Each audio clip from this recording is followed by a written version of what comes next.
Hello বন্ধুরা, তোমরা সবাই কেমন আছো?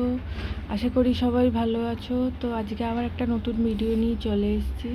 আজকে তোমাদের একটা টিপস দেবো বেদানা গাছ সম্পর্কে। দেখো, আমার বেদানা গাছটা অনেক ঝোপালো হয়েছে, কিন্তু আমি একটা জিনিস জানতাম না, যেটা আমি কালকে জেনেছি, সেটা আমি তোমাদের আজকে বলছি।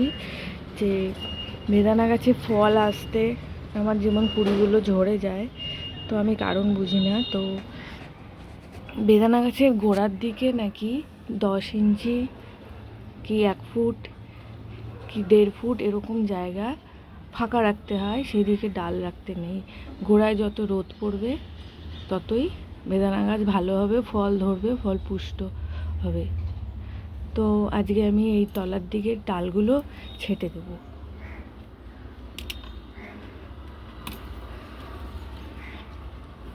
আমার এই কাটারের মাধ্যমে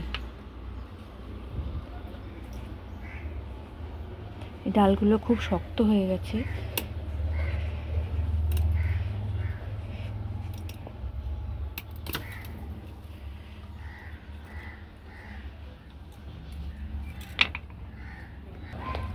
তো দেখো বন্ধুরা, আমি এই গোড়ার দিকে ডালগুলো কেটে দিলাম, এত অবধি কাটলাম। এইটা ভালো করে কাটতে পারলাম না, পরে দেখি ভালো করে কাটবো, কেননা ডালটা খুব মোটা হয়ে গেছে।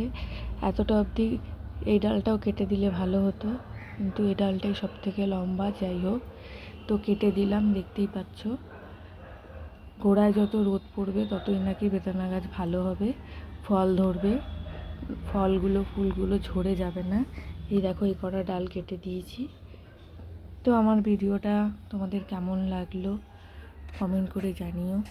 ভালো লাগলে লাইক করো, শেয়ার করো, আর সাবস্ক্রাইব করতে কিন্তু ভুলো না।